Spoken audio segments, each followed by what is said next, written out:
welcome back to the pod featuring Casey. And Molly.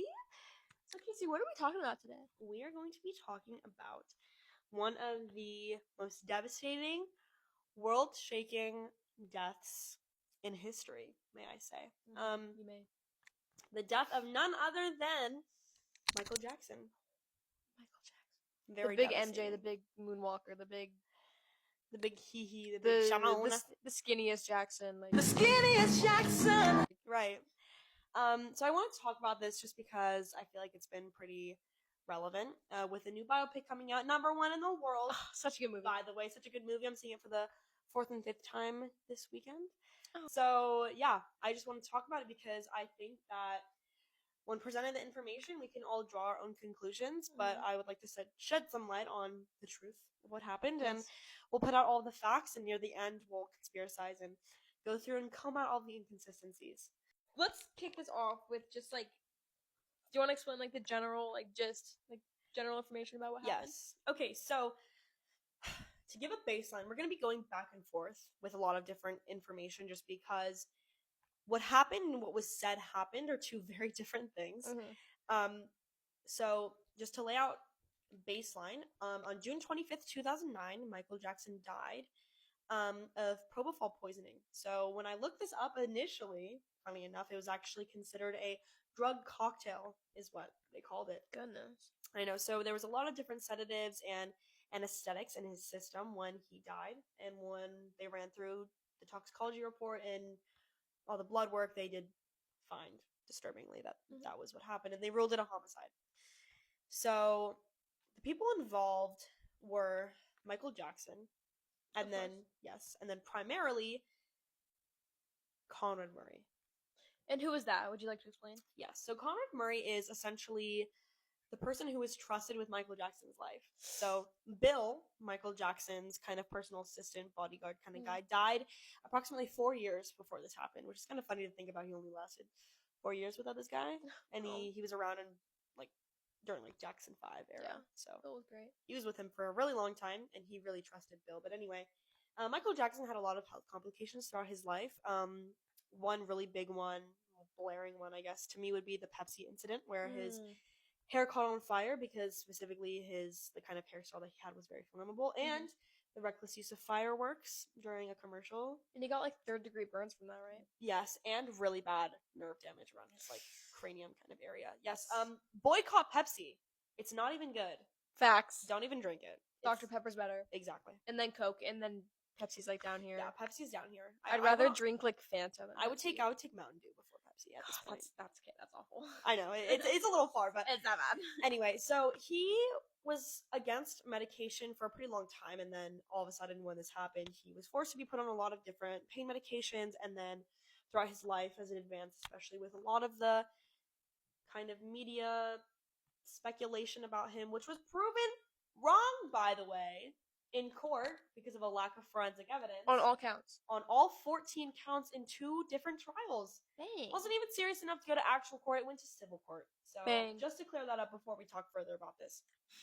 But anyway, so he had a lot of trouble sleeping, and at this time period, he was training or practicing to do his tour, which was called This Was It Tour. It was essentially going to be his comeback because the clock was ticking. He was about 50 years old when he died, and he was going to do about 50 shows that were completely sold out. So sold out. So sold out. Gone. The most famous guy ever, even to this day. Born in 2009, coexisted for 3 months. I still know every song. So he was training really hard for this. He wanted it to be the next big thing, which it would have been if he didn't die. So he essentially comes back to his home after practice. So this was this was in his home in Los Angeles. So this is kind of I think this was his primary house. So they were practicing in a pretty big arena just to kind of get everything in check. And essentially at this time period, he comes back, and his doctor, Conrad Murray, or his physician, I should say, claims that he gave Michael Jackson his anti-anxiety medication and a few other medications to kind of help him rest. And he claims that after multiple tries at getting, good rest, Michael Jackson demanded to have propofol. He actually referred to it as his like milk because it kind of Ew. has like an opaque white color, and Michael Jackson kind of associated it with sleep, which is incorrect because propofol, it is defined as a rapidly it's kind of like an anesthetic kind of sedative kind of. The way that it's described or the effects that it has on the human brain and body is, it says it rapidly crosses the blood-brain barrier to depress the central nervous system, making you unconscious or deeply sedated in seconds, while also slowing down your breathing, heart rate, and lowering your blood pressure. So this is very strong, right? And just the borderline, you know, protocol for using this drug is that it needs to be in a very, very rigorously clean and monitored place. Right, because it can so easily go Right, so wrong. where would that be? Right? A hospital. A hospital. So if you're getting your wisdom teeth taken out, if you're getting put under for surgery, most likely you're going to be administered propofol.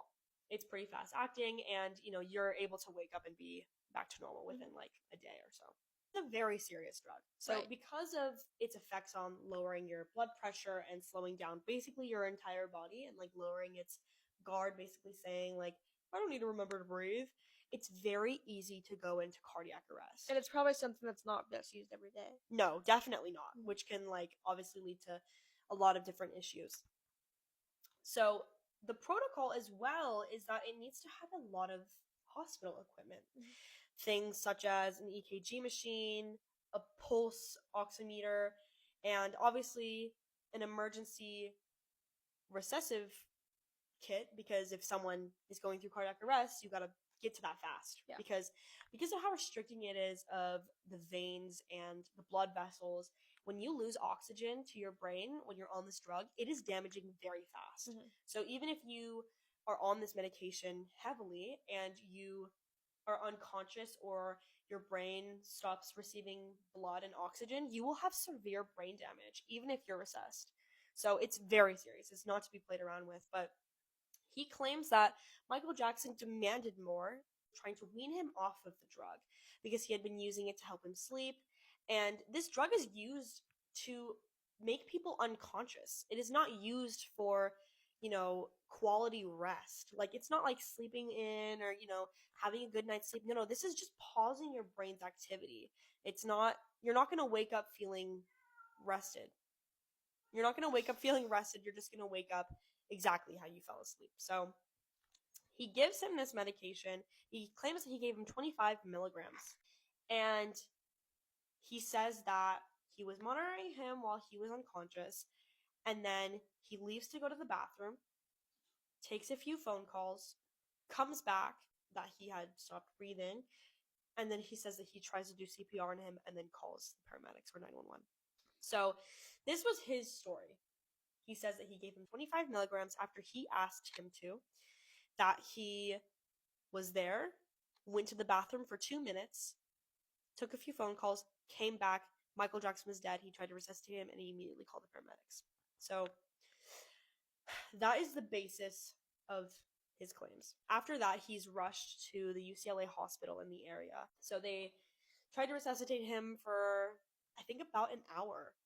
This was a heartfelt, very sentimental person to a lot of people. Right, and also imagine being the doctors trying to save him. Like, this is Exactly your freaking idol. Like, and it was like every single second from the point that he stopped breathing was very, very vital in helping his chances of surviving. So this case was put into the hands of the LAPD and the DEA because it was very difficult, right? It was very intricate. It included drugs. It included a very famous person. And it was in Los Angeles. So, the bottom of this case and really wanting to figure out the truth, because who wouldn't want to, right? This was such an important pop culture person and just... And it was so sudden, too. Right. They come into his room and they find 12 propofol bottles and dozens of other medications in his closet. So the way that this was described was, they said it looked like a pharmacy.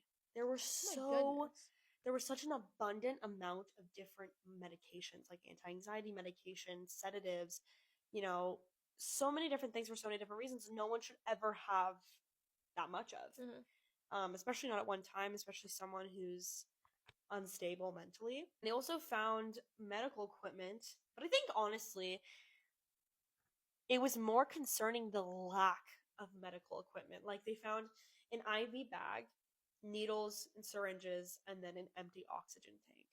So like we said before, for administering propofol, you need a lot more than that. You need a very sterile like place, and he was giving Michael Jackson these drugs in his bed. Right. Probably not the best place to do it. And, you know, after talking to a lot of the house staff, it was actually revealed that Dr. Conrad Murray was asking the staff to hide evidence, to hide Really? propofol bottles to kind of clear his own tracks. So that would actually be very important. That but- makes him seem really suspicious. Exactly. So a lot of this was analyzed using a lot of advanced forensic toxicology, like fingerprint lifting and pharmaceutical chemical residue testing, and also just like running his blood work was really important. A very, very big part of this case that rose a lot of flags, especially to me, was, if you recall, Conrad Murray claimed that he administered 25 milligrams to Mr. Jackson. Mr. Jackson had almost 40 times that amount in his blood. What? Yes. The concentration That's was like- so high. That's approximately 1,000 milligrams. What the heck? After claiming 25, that's very concerning. And that makes him seem so like It's okay, not good. you did this. For sure. So next we'll get into the trial, and then we'll kind of go over and talk about, you know, what was kind of conspired, like what people said they thought happened. Yes. So the trial took place on September 27th, 2011, so a pretty decent amount of time after. There's a lot of processing that has to go on. Prosecution was aiming for a single count of involuntary manslaughter. So they were aiming for something that kind of seems like, you know, not enough Yeah. for killing, you know, the public's prince. You know, he was so valuable to so many different people. But if you aim higher and you fail, it's not good news, because you can't try someone twice. So, big turning points in the trial was the lack of equipment. So the lack of the EKG machine, the pulse oximeter, and the emergency recession kit was it wasn't there. You know, as a doctor, you should have these things when you're giving this to someone. Even, first of all, you shouldn't even be giving it to someone in their own house. Right. Second of all, you don't even have the equipment. Are you serious? Like anywhere? Like, right. And he was a cardiologist. He wasn't even a anesthesiologist. So it was just like, Right. dude, come on. But it's like even then like he knows that like there are things that you need to have. For So sure. it's like, It's honestly, like, I feel like me and you know this too. right. Another piece of very daunting evidence that was revealed is that cell phone records proved that Murray waited to call 911. But And he said he went immediately. right. So, too long. Of course. Okay. Yeah. If you have time to, it says that he waited to call 911 because he frantically gathered medical evidence and phoned a girlfriend. What is a girlfriend gonna do? Right, you have the technology in your phone to call the paramedics, and you Right. chose not to? Kind of weird. Mm-hmm. And then when the paramedics arrived, he lied, and he said that he did not give Jackson propofol. That's blaring guilty. That's blaring, I know I did something wrong. And there was how much? 1,000 milligrams in his blood? 1,000 milligrams. Also, his IV rig was terrible. So it's like, so the forensic evidence proved that Murray set up a makeshift propofol drip in the bedroom without a standard infusion pump, meaning he had no way to regulate the flow of the lethal drug. Dude. Right. the So heck? it's not even being administered correctly. It's just like, what is he doing? Mhm. Right. So another piece of information that is so insane is that there were 12 bottles found. Okay, we remember this. Yes. It was found that Dr. Murray ordered close to 255 vials of it, Oh my goodness. and there was only 12 found. So there's two questions to ask here. First of all, did he use the other bottles that were not found? And second of all, if he did not use that many vials, where are they? What were they used for? Interesting. And then Conrad Murray, when he figured out that the amount of the dosage of the propofol turned out to be a lot more on the toxicology report. He then changed his story. And Not he great. said, he was like, no, Michael Jackson must have woken up, gotten more of the propofol, given himself more, and then fallen asleep, and then went to cardiac arrest. All within the time that he wasn't there. Yeah, that doesn't. It does not make any sense, because if you think about this logically, when you're on a very strong sedative or an anesthetic like propofol, like think about if you wake up from surgery, right? You're It, not like- going to be coherent. Yeah, and it you're not takes gonna you have- like a couple minutes to get back in. not so- even minutes, hours. You think about people who get their wisdom teeth taken out, they can't drive after that. Right. They lack the fine motor skills to even function normally. Mhm. So for him to have woken up and then re-administered more, which is a very tedious act, is highly unlikely. And under like 10-15 minutes too. Like- Yes, he claims in 2 minutes, and he sticks In with 2 this story. minutes? Yes, right. Yeah. So with all this information being said, he was found guilty. Very Makes good. sense, yeah. But the unsatisfying part about this is that he got a max sentence of 4 years. 4? 4 years for killing the most famous and influential person in the world. He got 4 years max. And listen to this, he got off on 2 because of full capacity of the prison that he was in. Oh, and Dude, because of good behavior. please. And a part of this assignment asked, what is the present status case of the suspect? This made me so angry. So after all Tell of me. these complications, after all of these little mistakes and little mess ups, he still has his medical license. Are you kidding me? And he opened a medical institute What? in Trinidad and Tobago. Oh, so he's just flinging. Right. So the Mm. question is, a lot of people ask, is, was this on purpose? Right. Because And- if you are actually a doctor, if he still has the green light to be practicing, how on earth did he make these mistakes? Right. And like, yeah, because there's no way like any doctor would know Right. that you need all that And stuff. it's like, oh my, like, to be trusted so closely Mhm. to such a famous, treasured icon of our time, Right. and then to just practically kill him is idiotic. Mm. It's so aggravating, right? Because on one hand, he either died at the hands of someone who is a moron, essentially, or very reckless, or just doesn't care. You're getting paid $150,000 a month. You should not be making mistakes like this. Or it was on purpose. If you ask me, I think it was on purpose. I don't yeah. think you can do that on accident. No. I think if he really cared and he actually wanted to like help him, I think he would have done so many things differently. Right. But I think he wanted it to look like, oh, it just like this happened to happen. Right. It was said that the explanation that people came up with was he must have been giving Michael Jackson propofol throughout the day. I mean, I guess throughout the 12 hours, that's possible, but even throughout those 12 hours, 1,000 milligrams is not justifiable. No. Okay, I think it takes about like,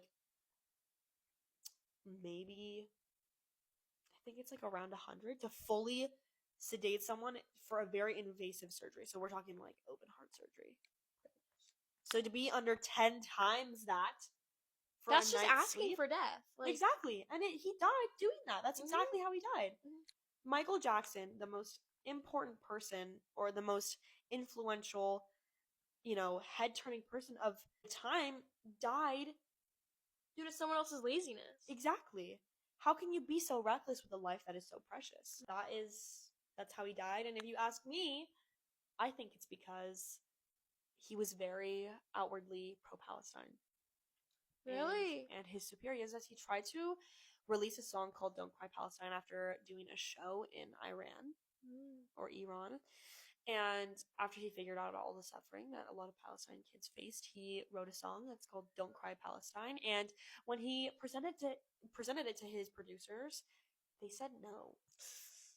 Big fat no, and he owned a big chunk of Sony's catalog as well. So Mm. he had a big old target on his back, and he reportedly called his sister, his friends, multiple other people talking about how he thought that someone was out to get him. and how he thought someone was going to kill him. Ooh. That's awful. You know what I remember seeing? This is kind of unrelated, but I saw a video recently where he said that he would hate, like, the worst way for him to die would to be in his sleep. Yeah. And unfortunately, that is how he passed away. Mm-hmm. Yeah. Wow. Very unfortunate. That's awful. Yeah. But you can come up with your own conclusion about what you think happened guys. and why. Drop it in the comments down below. Drop Let it us in the know what you comments down think. below. Let us know what you think, and let us know if you enjoyed this episode. Yay! Thank you so much. Have a great night. Thanks for listening.